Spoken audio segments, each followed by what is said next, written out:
Vous écoutez Le Salon dans tes oreilles, une balado-diffusion dans laquelle des auteurs, des autrices et des personnalités discutent de leurs livres, de leur lecture et des sujets qui animent l'actualité littéraire. Les enregistrements ont été faits lors du dernier Salon du Livre de Montréal en novembre 2020. Ce contenu est aussi disponible en vidéo sur www.salondulivredemontréal.com. Bonne écoute et bonne lecture.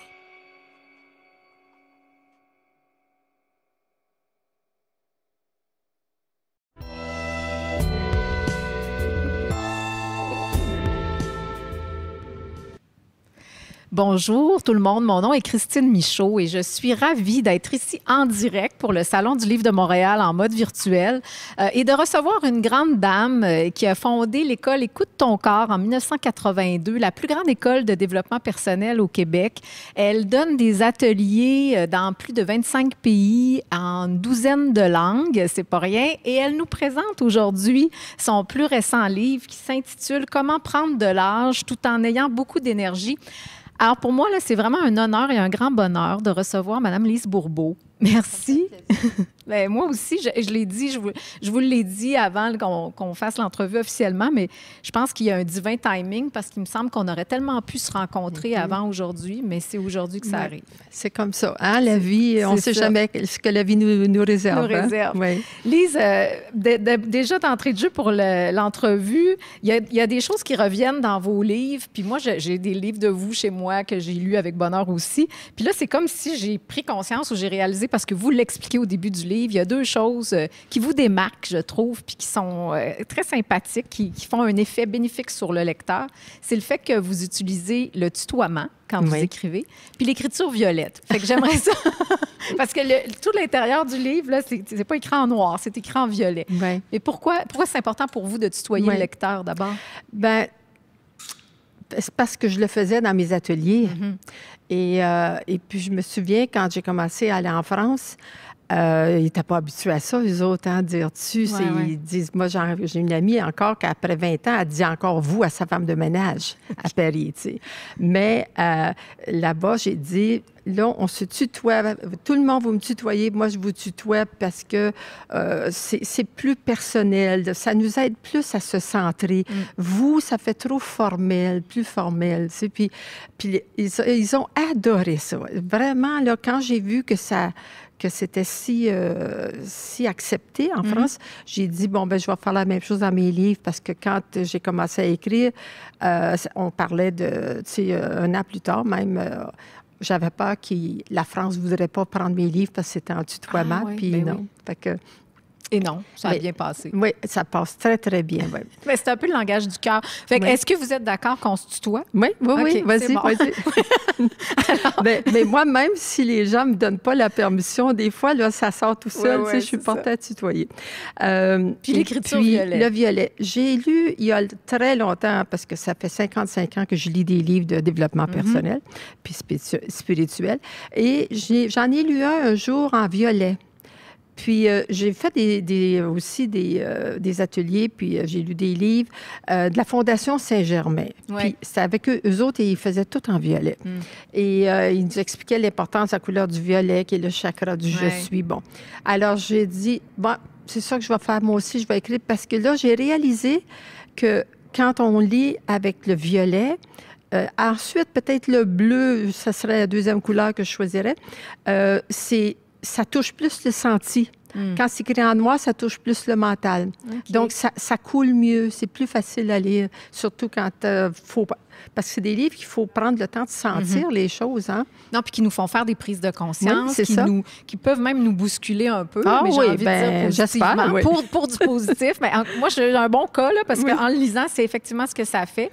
Le tu, j'ai l'impression, le fait que tu tutoies, bien moi, ça m'impliquait plus. Je me disais, oh, attends, là, c'est à moi qu'elle parle. Là. Tu sais, c'est ça. Pas je reste en surface. Ils ont l'impression que je suis là avec eux autres. Oui. C'est pour ça aussi que je veux écrire comme je parle. Parce que mes correcteurs, souvent, ils veulent me faire des belles grandes phrases là, pour montrer qu'ils font du bon travail. Mais c'est pas moi. Il y a des mots que j'utilise jamais. Je suis obligée de changer ce qui corrige. Si on parle du fait de bien vieillir, puisque c'est le sujet du livre, là, ça m'a fait sourire parce que je me suis demandé si, comme moi, tu avais eu un moment dans ta vie où tu as eu l'impression ce jour-là que tu t'es rendu compte que tu vieillissais. Parce que moi, à 45 ans, je vais te faire une confidence, je me suis levée un matin, je me suis regardée dans le miroir, puis comme pour la première fois, j'ai vu que j'avais des rides. Mais là, je suis partie à rire parce que je me suis dit, ils ne sont pas arrivés toutes dans la nuit précédente, c'est sûr. Là. C'est sûr. Mais comment ça que je ne les voyais pas avant, puis que tout d'un coup, ce matin, ça fait comme un effet particulier. Est-ce que c'est quelque chose comme ça? Comment ça t'est arrivé, toi, de te mettre à y penser ou de vouloir écrire là-dessus? Non, bien, pourquoi j'écris là-dessus, c'est que les gens me le demandaient. Mais moi, je me souviens quand j'étais jeune, pour moi, 50 ans, c'était vieux. Ben là. Oui. Puis après ça, c'était 70 ans qui était vieux. Ça bouge. Puis là, quand j'ai atteint 70 ans, je me demandais comment je passerais le cap de 70 ans, puis ça a fait aucune différence dans ma vie. Fait que là, je m'aperçois que je suis plus en contact avec l'âge de mon corps, parce que mon corps n'a pas mon âge. Et mon corps est en forme, je suis encore capable de monter et descendre l'escalier en courant, que je fais exprès pour faire mon cardio de la journée. Oui. Et puis, enfin, mais je m'occupe beaucoup de mon corps quand même. J'ai toujours été contente, heureuse d'avoir un corps en forme, puis tout en sachant que si je voulais le garder en forme, il fallait que je m'implique aussi. Fait que ça, j'ai toujours fait ça. Puis, je voyais pas vraiment les résultats, parce que j'avais beaucoup d'énergie. Mais c'est en prenant de l'âge que là, je voyais, moi, je suis la 4e d'une famille de 11, que je voyais tous mes frères, mes sœurs, plus jeunes que moi, qui étaient beaucoup moins en forme que moi. C'est là, ça fait peut-être 15 ans, 15-20 ans que je vois là la différence.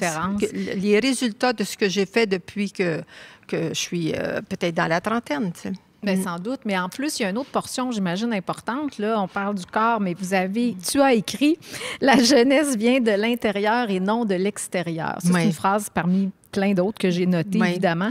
Mais est-ce que ça confirme pas aussi l'importance de tout ce développement personnel que toi, tu as fait, puis tu as même retransmis? Donc, j'ai l'impression que c'est comme double effet, parce que ce que tu t'appliques à toi, puis en plus, après que tu vas enseigner, c'est encore plus fort. Oui, parce que les gens, je me souviens, ça a commencé peut-être plus que 10 ans, là, quand j'allais, disons, en Ukraine ou en Russie ou des pays où je vais à tous les 2-3 ans, les gens me disaient « Hey, je t'ai pas vu depuis 3 ans, je t'ai pas vu depuis 5 ans, puis tu as l'air plus jeune que la dernière fois, mais qu'est-ce que tu fais? Quand est-ce que tu vas nous donner tes secrets? » Moi, je disais « Mais franchement, il exagère, là, j'ai pas l'air plus jeune. Je suis peut-être encore en forme, mais tu sais, je me regardais dans le miroir, là, la peau, là, tu sais, ça s'amollit, là, puis je veux dire, je vois bien, moi aussi, avec des rides et tout, que c'est pas... j'ai pas l'air plus jeune, mais ça se répétait année après année, et je me disais que c'est... Normalement, les gens vont nous dire « Hey, mais t'as pas changé » ou « T'as l'air en forme, mais t'as l'air plus jeune. » Là, je trouvais qu'ils exagéraient. Et un jour, je sais pas comment c'est venu, c'est peut-être une personne qui a dit « Mon Dieu, t'as l'air d'être t'es pétante d'énergie. Puis j'ai dit, hey, c'est ça que les gens voient. C'est mon corps d'énergie qu'ils voient. Et je suis certaine que même si je suis rendue à mon âge, mon corps d'énergie, qu'on le voit avec la lumière blanche, est plus large que quand j'étais plus jeune. Parce que je vis beaucoup, beaucoup moins d'émotions. Je perds plus d'énergie à manger des choses qui sont vraiment pas bonnes pour moi ou à avoir des pensées, des peurs, puis des émotions, puis de la colère envers les gens. Tu sais, quand j'ai une colère, c'est une petite colère qui va durer 1 minute. Tu sais, c'est parce que je sais tout de suite, là, oups, Lise, regarde en dedans, là, tu sais. Mais, fait que... Mais c'est de la conscience. Alors, c'est de devenir plus conscient. Ben, c'est ça. Qui va nous aider, je pense, à... Moi, je vois ça des fois même comme un rayonnement. Parce que quand je te regarde, je t'ai vu arriver aujourd'hui pour la première fois, là, en vrai, on va dire. Puis c'était ça que je percevais aussi. C'est l'espèce de rayonnement là, tu sais, ça, c'est le corps d'énergie qu'on voit. OK. Moi, je connais pas ça, là, mais c'était ma façon de l'identifier. Sauf que je me rends compte du peu qu'on a parlé déjà, mais peut-être en te lisant, à quel point tout le travail que tu as fait de devenir plus consciente, parce que tu fais la différence même entre la conscience et la connaissance dans ton livre, ce que je trouve très important. Là, à un moment donné, on accumule des connaissances, mais il y a tout un travail de devenir plus conscient aussi. C'est deux choses complètement différentes. Hein? Oui. Puis, et quand tu parles aussi d'une autre chose que je trouvais intéressante, c'est l'acceptation. Ah, bien ça c'est la spécialité d'Écoute ton corps. Oui, c'est ça. L'acceptation puis la responsabilité, c'est ma spécialité. Bien, on peut en parler. Je pense, avant d'en parler, par contre, je veux juste rappeler aux gens qui nous regardent en ce moment que c'est possible de poser vos questions aussi, que je vais recevoir sur la tablette à côté de moi. Alors, ça me fera plaisir de poser vos questions à Lise, soit à la fin ou même en cours de route. Là. Donc, oui, si on revient à l'acceptation, l'importance d'accepter ce qui est d'abord avant de changer quoi que ce soit. Hein? Oui, parce que ça, moi, quand je suis devenue consciente c'est quoi accepter, là, ça devait faire, c'était au début d'Écoute ton corps. Ça faisait 15 ans que je lisais des livres de pensée positive et puis j'étais très positive, j'étais dans la vente puis ça m'aidait d'être positive. Mais on ne parle pas d'acceptation dans la pensée positive. Et c'était entre mes deux maris, là, après mon premier divorce, que là, j'ai vraiment commencé à me poser plein de questions. Qu'est-ce qui fait que... Puis, tu sais, pourquoi c'est arrivé? Bon. Puis là, j'ai compris tellement d'affaires, là. Puis là, je voyais avec mes enfants, quand j'exigeais quelque chose, ça passait super bien. Puis quand j'utilisais une autre façon, on disait, bien là, ça va faire, puis j'ai mon voyage, puis vous allez arrêter de faire ça, vous allez ramasser vos vêtements. Ça marchait pas. Fait que là, j'ai commencé à réaliser quand ça marchait, c'est parce qu'ils ne se sentaient pas accusés, ils ne se sentaient pas jugés. J'acceptais qu'eux autres, ils ont de la difficulté à ramasser. C'est pas important pour eux autres de se ramasser. Mais moi, quand je rentre dans la maison, il faut que ce soit beau. J'aime la beauté. Donc, puis fait que là, quand je leur ai dit, je sais que vous autres, là, c'est pas important pour vous autres, mais moi, là, je suis pas capable. Un jour, je vais peut-être être capable de passer par-dessus vos vêtements et les sacs d'école, mais je suis pas capable aujourd'hui. Donc, pourriez-vous juste les mettre ailleurs, là, pas que je les vois. Mettez-les où vous voulez, mais en autant que je les vois pas. Puis, fait que, tu vois, ils se sentaient pas... Bien là, c'est la grande différence entre... Tu parles de toi, de ce que tu vis versus les accusés. C'est ça. Fait qu'ils se sentaient pas jugés ni accusés de rien. Aussitôt qu'ils se sentent jugés, moi, je suis correct, puis toi, là, je vais t'aimer quand tu vas faire comme moi. Ça, c'est accusé, c'est jugé, c'est l'ego. C'est un naturel humain, hein, malgré tout. C'est ça. On dirait que des fois, c'est notre premier élan. C'est notre premier réflexe. On n'a appris que ça. Oui. On n'a appris que ça. Moi, je n'ai pas appris ça avec mes parents, ni à l'école, ni avec les amis. Il a fallu qu'un jour, je m'en rende compte par moi-même. Puis c'est ça qui fait, je pense, qui a été une grosse part du succès d'Écoute ton corps, c'est que je donne des moyens pratico-pratiques dans le quotidien, avec des exemples que les gens s'identifient facilement. Donc, c'est... Parce que moi, j'ai tellement vu la différence, comme, tu sais, que le deuxième conjoint, puis il a été beaucoup semblable au premier. Tu sais, j'ai eu 8 ans entre les deux, là. Jamais eu une dispute avec Jacques. Vraiment. Donc, il y avait des choses, pour toi, ça veut dire qu'il y avait des choses qui avaient été réglées ou assouplies en toi, acceptées. J'ai tout fait ça entre mes deux conjoints. Là. On fait du ménage. Hein? Ah, mon Dieu, oui. Là, j'ai tout vu là, comment mon ego était fort avec mon premier conjoint, comme combien cet homme-là m'a aimé. Puis quand je dis avec le deuxième, c'est le paradis, tu sais, bien, c'est pas parce qu'il m'aime plus, genre, que le premier m'aimait. Non, c'est parce que moi, j'agissais d'une façon différente. Donc, ce que je reçois de l'autre est différent. Ben oui, c'est sûr. Puis, quand on dit on attire ce que l'on est, hein, voilà. C'est beaucoup ça. C'est ça. Juste avant de parler de responsabilité, puisque tu viens de parler de l'ego, je trouverais ça très mignon qu'on présente ton ego officiellement. Parce que tu lui as donné un nom. Oui. Hein? Mon ego, il s'appelle Mouchette. Oui. Moi, je trouve ça absolument mignon.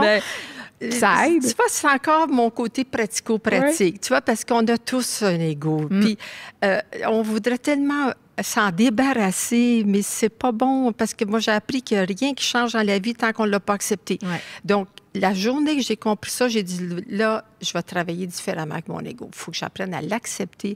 Puis quand la petite voix dans ma tête là, commence à me faire peur ou bien me faire sentir coupable, puis dire, OK, Mouchette, merci beaucoup. Je sais que tu veux m'aider, mais moi, ça ne m'aide pas. Là. Dans le moment, c'est vrai, tu as raison, j'aurais pas dû peut-être faire ça, mais j'étais pas capable de faire autrement. Ben, voilà, puis je veux plus y penser, là, OK? Voilà, ben, merci de vouloir me convaincre d'arrêter de le faire. Je peux pas te garantir que je vais arrêter de le faire. Mais je t'ai entendu. Je t'ai entendu, puis c'est vrai que ça peut être... Des fois, ça a des mauvaises conséquences, des fois, non. Mais parce que Mouchette, l'ego se fie juste à des mémoires. C'est de la mémoire, tu sais. Fait que lui, dans l'ego, c'est toujours, si tu dis ça, si tu fais ça, égal, tu ne seras pas aimé, tu vas être rejeté, tu vas être méchante. Puis il ne sait pas que ça pourrait être différent. Puis je pourrais agir de la même façon, mais que les conséquences peuvent être différentes. Notre ego, finalement, c'est le roi des liens cristallisés. Il veut que ça soit solide, ça reste. Quand on regarde la vie, sa planète Terre dans le moment, c'est rien que l'ego. Hein, peut-être un petit truc là, à tout le monde qui écoute actuellement, c'est de baptiser votre ego. Je pense que ça aide. Mais ça crée une discussion, l'ouverture à la discussion. Ça, c'est un cadeau de ton livre, Lise, d'apprendre à discuter autant avec notre corps, avec notre ego. Bien, je ne sais pas si on a le temps, mais moi, j'aimerais vous dire comment j'ai découvert ça. Oui, bien sûr. C'est grâce à maman que quand j'ai commencé à écouter ton corps, elle me disait toujours, tu sais, ça allait mal, j'avais jamais d'argent, puis parce que moi, j'étais habituée à faire des gros salaires, puis j'avais un gros train de vie quand même dans la vente. Et puis là, je passais mon temps à emprunter de l'argent. Puis elle me disait, puis ça va-tu bien? Là? Une fois par mois, j'allais la voir dans les cantons de l'Est. Puis je disais, non, ça va pas mieux, j'ai des gros problèmes financiers. Ben, arrête-moi donc ça. Pourquoi tu ne retournes pas dans ton domaine que tu faisais avant? Puis tu vois, tu réussissais bien, puis tout. Je disais, maman, tu m'encourages pas. Moi, j'ai besoin de soutien. J'aurais plus envie de venir ici. Tu passes ton temps à me dire d'arrêter ça. Puis c'est pas ça, je veux pas arrêter ça, tu sais. Fait que là, elle dit, ben oui, mais tu vois bien que ça marche pas. Bon, ça restait comme ça. Puis tu sais, je restais avec un sentiment, je me sentais pas bien. Tous les mois, la même rengaine. Ça faisait 2 ans que j'avais commencé à écouter ton corps, que là, tout à coup, j'ai eu, moi j'appelle ça un coup de grâce. Tout à coup, j'ai dit, maman, là, quand elle me dit ça, là, c'est parce qu'elle m'aime. Puis elle veut m'aider. Puis la protection qui vient avec ça. Fait que là, je lui ai dit, la prochaine fois que j'ai vu, j'ai dit, sais-tu, maman, je te remercie beaucoup d'être aussi concernée à mon sujet. Puis je sais que tu sais parce que tu m'aimes. Je sais que tu veux mon bonheur puis que ça te fait de la peine de voir que j'en arrache là, financièrement. Mais je veux juste te rassurer là, que je sais pas où je m'en vais avec tout ça, mais je vais assumer mes conséquences. Je sais que je suis capable d'y faire face. Tu n'as pas besoin de t'inquiéter pour moi. Je vais y faire face. Puis là, elle m'a regardée, puis elle a arrêté de parler. Fait que ça reste comme ça. Le mois suivant, puis est-ce que ça va mieux? Je dis non, ça va pas mieux. J'ai encore tout le temps mes problèmes financiers. Là, elle me regarde, elle dit, mon Dieu, que je t'admire. Ah, tu wow! vois? Ça avait tout changé. Ça, là, puis là, je l'observais avec toutes mes sœurs, à continuer à ne pas se mêler de ses affaires, à continuer toujours à leur dire quoi faire, quoi pas faire, parce que maman, elle fait comme ça. Et puis moi, elle ne plus jamais, là, c'était juste de l'admiration.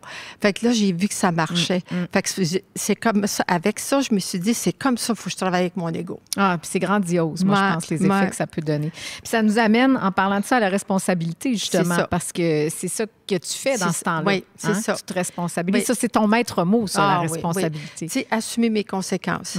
Puis ça, c'est quelque chose que je l'étais naturellement, une personne responsable.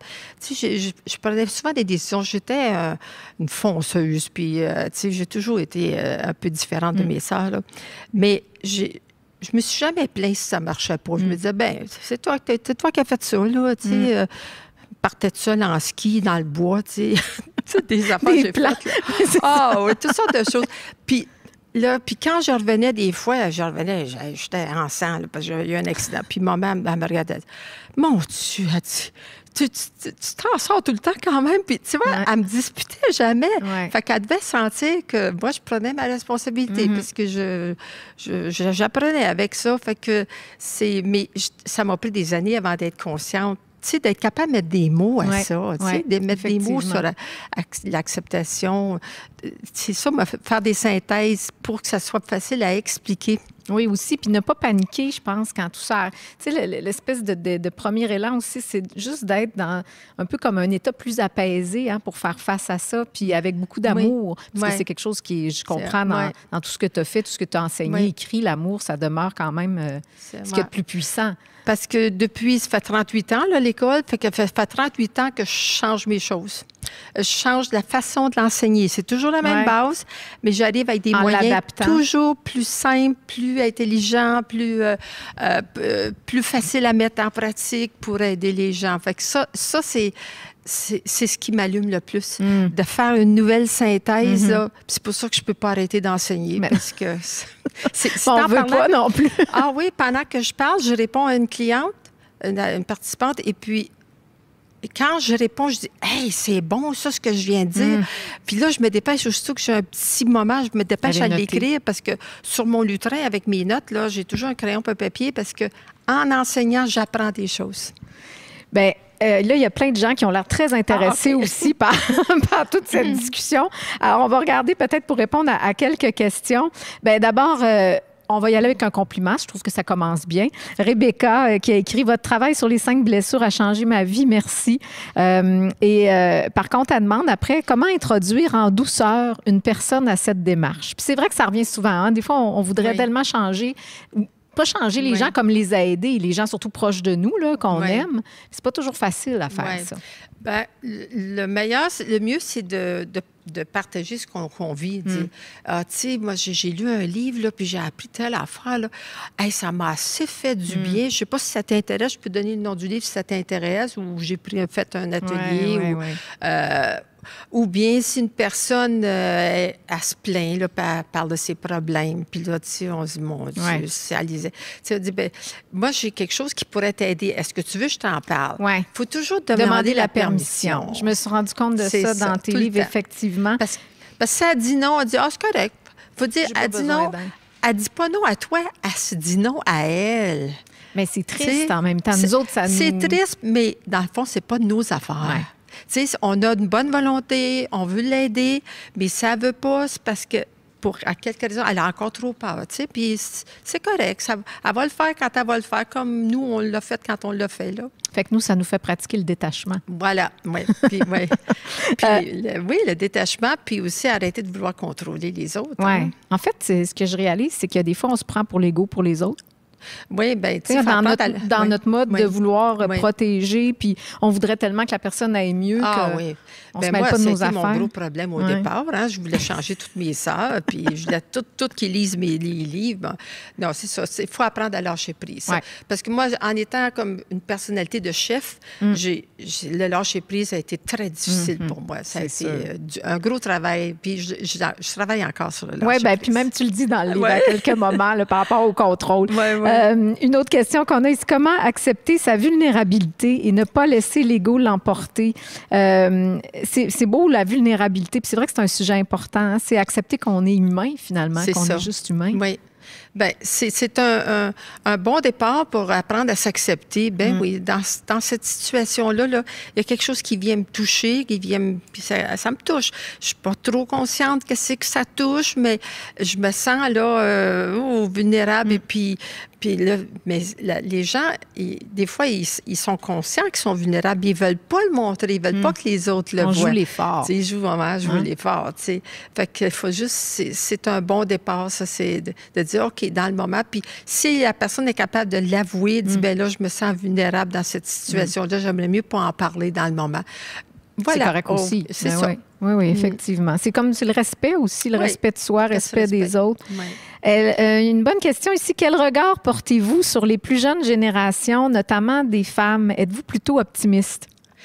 Ben moi, c'est sûr que j'adore la nouvelle génération, les enfants du Verseau. Puis j'ai des bons modèles, là. J'ai mes 8 petits-fils, là. Et puis, mais j'ai beaucoup d'espoir qu'eux autres, à un moment donné, là, il y a quelque chose qui va vraiment là, tourner radicalement.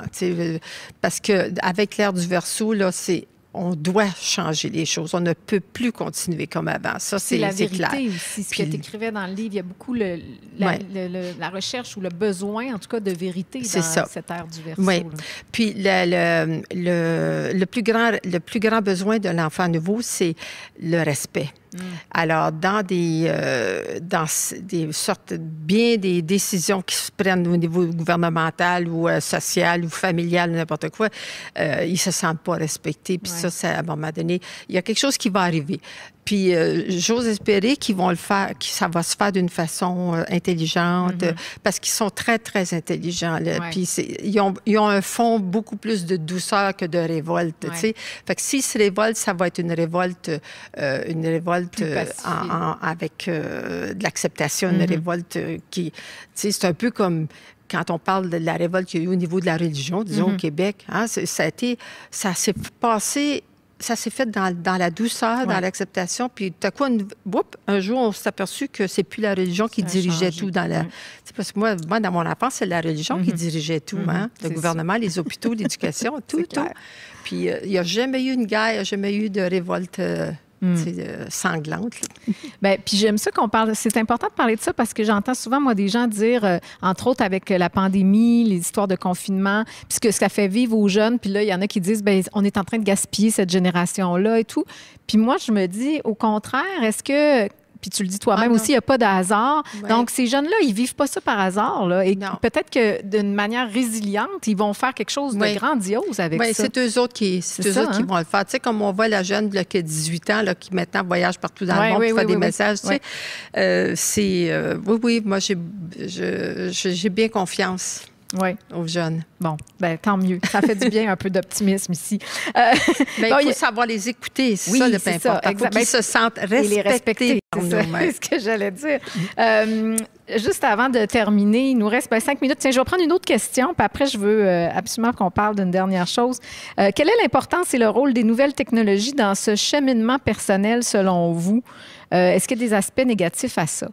Mais là, comme vous faites de plus en plus aussi les ateliers en virtuel, en ligne. Tout en ligne, oui. En même temps, ça ouvre à plus de gens. Peut-être ça donne une accessibilité. Nous autres, je dois t'avouer qu'on est super occupés avec ton corps parce que beaucoup de personnes sont contentes. On a plein de gens qui parlent français, qui vivent en Afrique, en Polynésie, en Amérique du Sud, qui peuvent suivre les ateliers maintenant. Parce qu'avant ça, on était toujours présents en France et au Québec en français. Mais puis il y a aussi la Russie, parce que les pays russes ont fait beaucoup de travail dans tous les pays russes. La Russie aussi fait beaucoup de choses en ligne. Et avec toute la technologie, c'est sûr qu'il y a une partie qui fait peur, comme, disons, comme là, avec l'arrivée de la G5, par exemple. Tu sais, ça va être quoi, tu sais, ça fait peur, parce que, mais c'est un peu comme, ça faisait peur, toutes les affaires d'Internet au début, là, tu sais. Puis, alors, en tout cas, il n'y a pas de hasard pourquoi on est tous vivants ici à ce temps-là de la vie de la planète Terre. Là. On va avoir des choses à régler. Je sais que moi, chez moi, je me suis protégée avec des appareils que j'ai achetés qui enlèvent les effets électromagnétiques, qui neutralisent les effets électromagnétiques. Bon, alors, je me suis occupée de moi, mais je sais pas, tu sais, c'est à voir. Je sais pas. Puis en même temps, peut-être, c'est dans notre façon de s'en servir aussi, tu sais, de s'en servir de manière intelligente. Puis, oui, parce qu'il y a du bon puis il y a du pas bon. Ben, moi, je suis bien heureuse d'avoir Internet. Hein? Et puis, mais c'est, tu sais, moi, je fais confiance que la lumière, c'est juste ça qui existe. La noirceur, c'est une absence de lumière.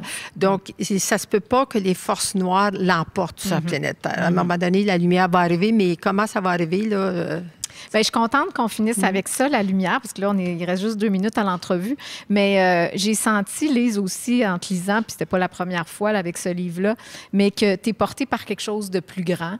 Je trouve que c'est très réconfortant aussi d'une femme comme toi qui a tellement cheminé, qui a parcouru le monde pour enseigner. Puis quand tu nous dis, ben, tu sais, oui, effectivement, il n'y a pas d'hasard, les choses n'arrivent pas pour rien. Puis un peu comme s'il y a une espèce de... Moi, j'appelle ça le courant de la grâce, là, mais il y a quelque chose qui nous accompagne. Oui. Puis, est-ce qu'il y a quelque chose que tu as envie de dire aux gens, peut-être justement pour les réconforter là-dedans? Ben là, je suis portée à parler de la situation qu'on nous vivons tous à un moment, le COVID, que s'il vous plaît, utilisez cette situation-là pour vous découvrir. Parce que moi, je vois des personnes que je connais depuis longtemps, puis je découvre qu'ils ont des peurs que je ne savais pas qu'il y avait. Donc, à mesure que vous découvrez des nouvelles peurs, dites « Hey, je m'aperçois que là, j'ai peur de ça. Hey, je veux-tu continuer à avoir peur? Qu'est-ce que je veux dans ma vie? » Tu sais, qu'ils l'utilisent pour aller vers leur « je veux ». Oui, puis devenir plus conscient. Ouais. Bien, merci infiniment. Ça a passé trop vite. Oui, c'est sûr, comme toujours. Moi, je suis tellement contente de ce rendez-vous-là. Puis en plus, c'était baigné par quelque chose aussi parce que ce qui était très mignon, anecdote en terminant, tout le long de la lecture, je pensais à une citation que je voulais t'écrire. Je me disais, il faut que j'écrive ça à Lise parce que ça va lui plaire. Puis c'était une citation sur le fait de bien vieillir, puis que, dans le fond, que c'était un état d'esprit. De bien prendre de l'âge. Bien prendre de l'âge, effectivement, c'est mieux dit. Puis Lise, imagine-toi que j'arrive à la fin du livre et le dernier texte, bien, c'est la citation, là, c'était le premier paragraphe de ce texte-là. Moi, je ne savais pas que ça provenait d'un grand texte comme ça. Okay. Puis je ne savais pas que c'était un texte de Samuel Ullman. Moi, j'avais juste la note du général MacArthur. Alors, tout ça pour dire... Vous lirez le texte, ça c'est mon teaser pour que vous lisiez le livre.